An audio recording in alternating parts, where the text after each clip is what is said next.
Now, ladies and gentlemen, many of you have heard me say, and many of you have quoted me, thank you, that everything that can become digital will become digital, and printing is no exception.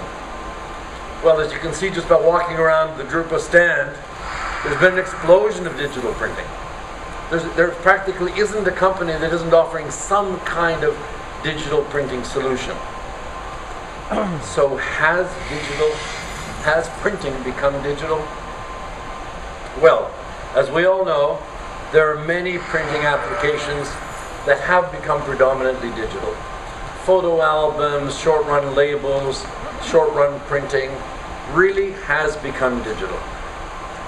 And certainly digital printing has experienced phenomenal growth, explosive growth, going from zero in 1993 to over 1 trillion pages printed digitally today. And yet, it is only nibbled around the edges, barely printing 2% of all the pages being printed. In order to become mainstream, digital printing must be competitive with offset printing in terms of quality, speed, and cost. Not to mention, of course, format size and the ability to print on any kind of paper, any kind of coated, uncoated, untreated paper stocks. That's the reason, 10 years ago, after I founded Landa Corporation, we developed a new category of printing, nanography, digital printing for mainstream, to go after the other 98%. As the name implies, nanography is based on nanotechnology, the science of ultra-small particles. Particles so small, in fact, that they are measured in nanometers, billionths of a meter. So how small is a nanometer? Well, if this golf ball were 1 nanometer in diameter, a human hair, a single human hair, would be 4.2 kilometers in size, 3 times the diameter of the entire Drupa message. Ladies and gentlemen, welcome to the wonderful world of nano.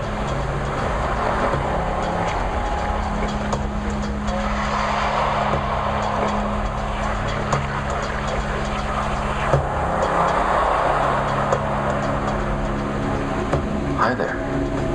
Here we are, down in the depths of a sheet of paper, waiting to be digitally printed by inkjet. Though we are sheltered by all these paper fibers around us, they'll be of little protection.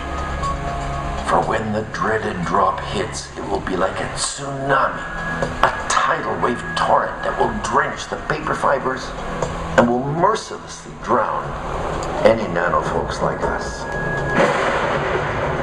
So we better get out of it.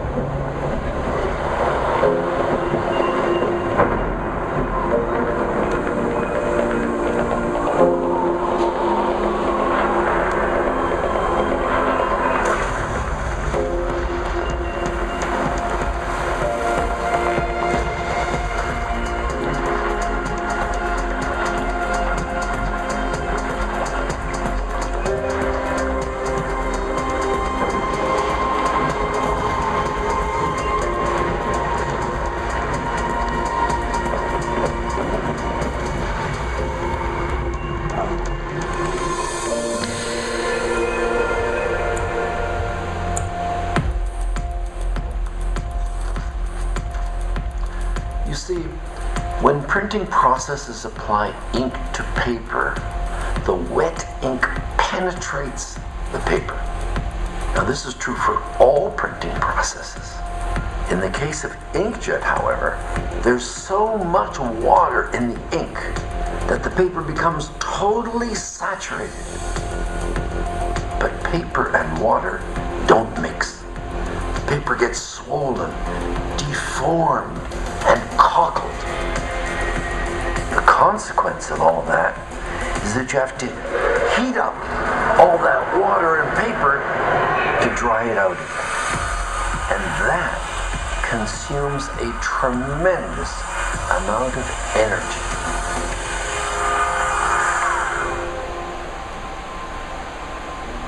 Now, ladies and gentlemen, I know that many of you, with all the news that has been issued in these past few days, are very eager to talk about our strategic partnerships and our strategy. But we think it's so important for you to understand why Landa Nanography is becoming the industry-wide standard for the next generation of printing. You have to understand why these partnerships came into being. So we want you to really understand the depths of nanography, understand how the process works, understand the fundamentals. So we're going to go even deeper into what nanography is. Ladies and gentlemen, I now present you Landa Nanographic Printing.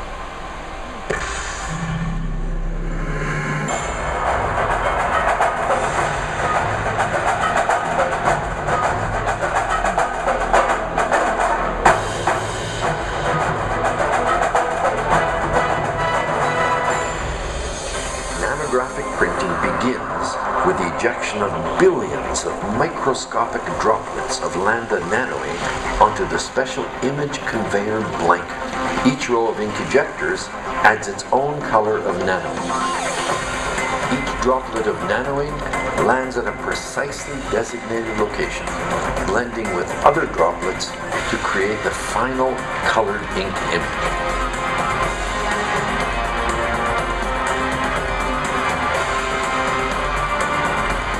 As each droplet lands on the heated blanket, it begins to spread and lose its water, becoming thinner as it does so.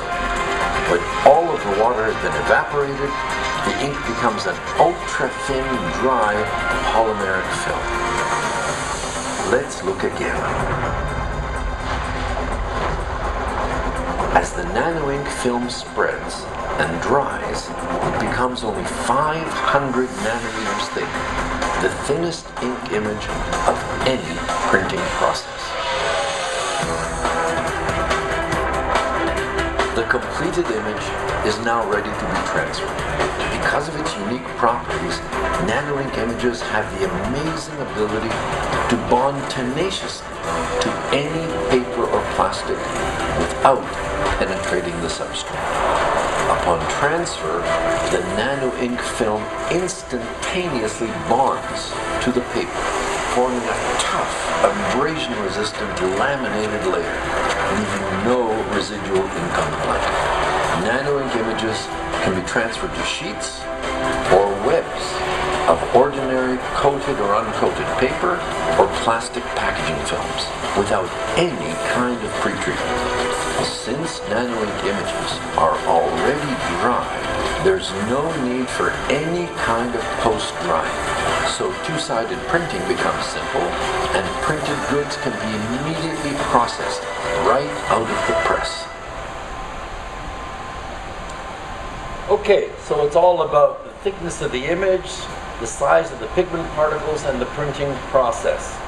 But in the end, it's all about printing, so you want to see what does this do to images on paper. So ladies and gentlemen, let's now have a closer look at nanographic printed images.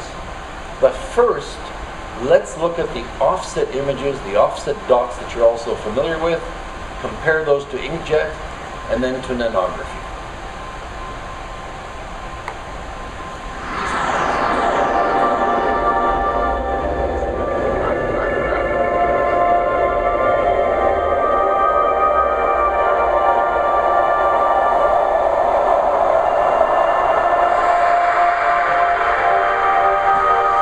Offset printed dots have poorly defined edges and non-uniform density.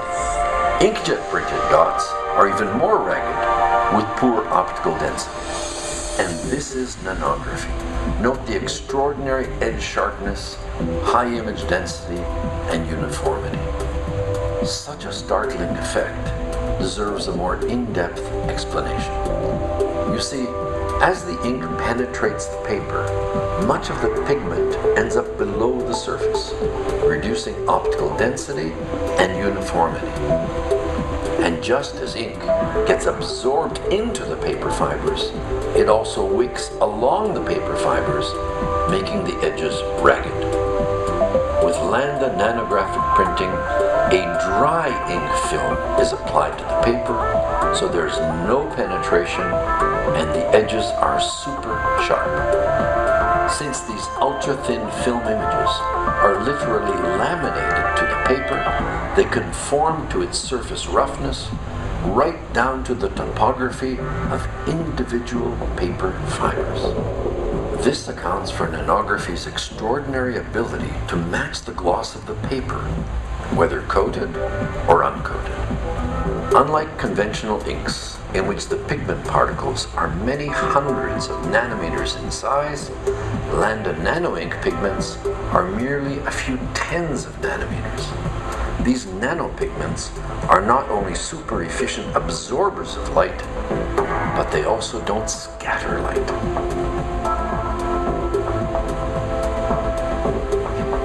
These properties give Landa nanographic printing the broadest CMYK color gamut of any printing process.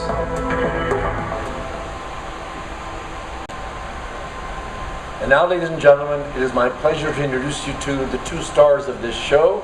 This is the Landa S7. It is our B2 color press. And this is the Landa W50. It's our web press, 52 centimeters wide, for publishing, direct mail, marketing collaterals, and the like. Now, all of our presses have two things in common. They all print in 4 to 8 colors, and they all employ the most amazing user interface. Now, smaller may be better when it comes to nanoparticles, but when it comes to size, bigger is better when it comes to user interfaces. This 3-meter long interactive display, with its intuitive man-machine interface, enables even an untrained operator to very quickly become a master. The machine controls appear both on the right-hand side and on the left-hand side of the machine, so an operator can run the machine facing the sheet feeder or facing the stacker.